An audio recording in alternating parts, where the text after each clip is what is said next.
So this week's topic for Moon Mondays was the vulnerability and walls it breaks down. But before we begin, the class was dedicated to a couple names. I'll say them now and I'll repeat them at the end as well, just to have them in mind, whether it's a blessing, for food or anything like that, just to have them in mind, or even while listening to the class. So it's for Refuah Shalema for Raphael Chaim Meir Ben Sima Chasha and Leah Lilach Bat Sarah Chana, as well as Le'ulei Nishmat for Yaakov Tzvi Ben Moshe Avram, Gabrielle Masauda Bat Sarah, and Roger Asher Ben Marcel. May both and all their neshamas have the ultimate aliyah and a speedy recovery.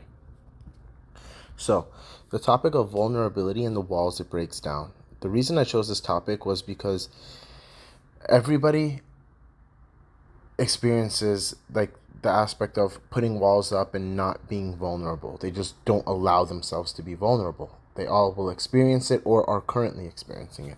And the reason for it is probably because they were vulnerable at one point and they felt like it backfired, or they got hurt from it, or it didn't pan out their way. And because of that, they're now protecting themselves.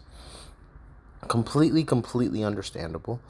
But the truth is, when you're putting up these walls, you're not just blocking things out, you're also blocking things from coming in. They're going both ways. Like you're blocking things from coming into you, as well as you're keeping things out. And one might be the purpose, like one might be your intent, but the other one is just, it just comes with it. It's just part of the process of it. And when it comes to relationships, any type of relationship, whether it's with God, whether it's with a spouse, a potential spouse, a friend, there's that aspect of you need vulnerability. In order to get close, you need it. In order to actually make something sturdy and serious and real, you need the vulnerability. But and you might not be vulnerable with everybody, and that's completely understandable. Nobody expects you to be vulnerable with every single person. But by putting walls up, that isn't the move. By opening yourself up and being vulnerable, you're welcoming people in. You're welcoming people to understand you. You're welcoming. You're putting stuff on them, and now they have a part of you. And some will appreciate it, and some won't. And just because the ones that won't, don't punish yourself and others to never experience the opportunity to actually be able to be there for you. You know? It's like everybody's got traumas. Everybody has walls that are being put up constantly.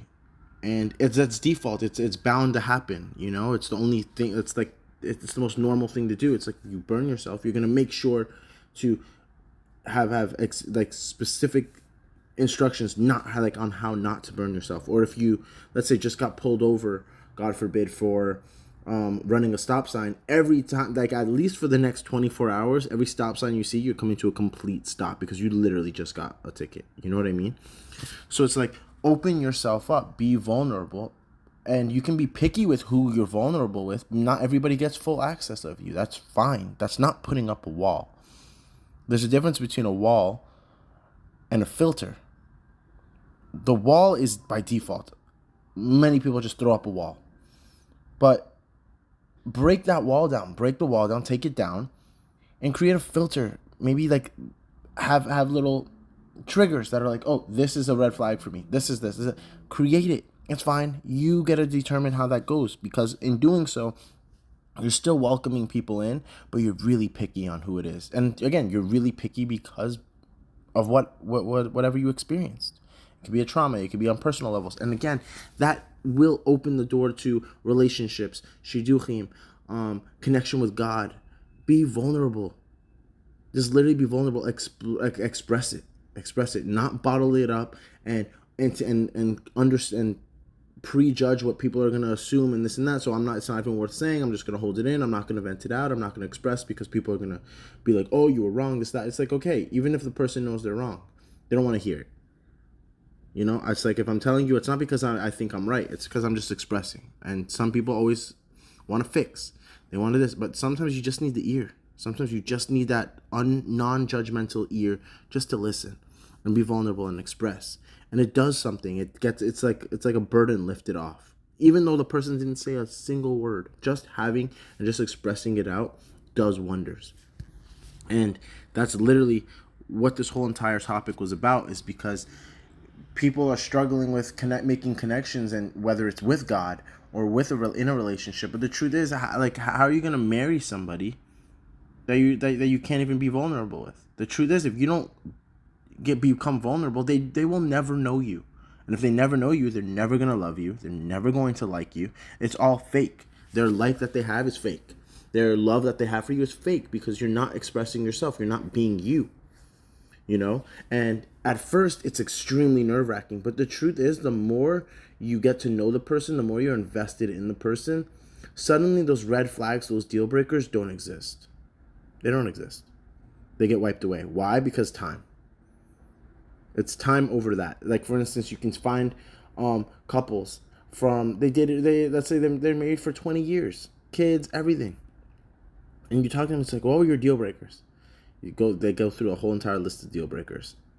And it's like, and you look at them now, and it's like every one of those deal breakers were things that experienced in their relationship, but yet they're still together.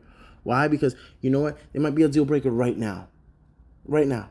Fresh. Why is it a deal breaker fresh? Because it's so easy to walk away from something you're not invested in.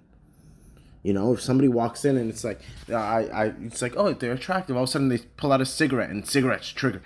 Oh, no, immediately. But let's say they pull out a cigarette 6 years down the road. You're just going to walk away? You're really just going to walk? No, the odds are you're not. Odds are it's going to be a conversation, a talk, find out the reason behind whatever it is. It's not just a deal breaker, walk away. There isn't. I'm telling you right now, anybody that's saying yes, it was never put in that scenario. Like, you're going to witness those deal breakers, and they might be for right now.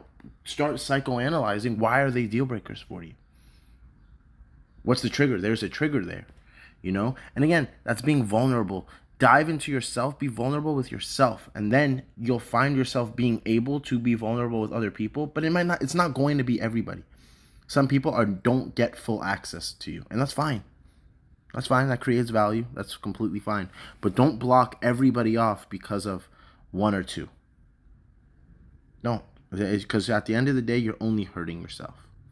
So that was pretty much the topic. If anybody has any questions or wants to go deeper, they're more than welcome to message me. But again, I'm going to repeat the names. It's Refuah Shalema for Rafael Chaim, Meir Ben Sima Chasha, and Leah Lilach Bat Sarah Chana. May they have a speedy recovery. As well as a Leule Nishmat for Yaakov Tzvi Ben Moshe Avram, Gabriel Masauda Bat Sarah, and Roger Asher Ben Marcel. May both their neshamas and all their neshamas have the ultimate aliyah. See you next week.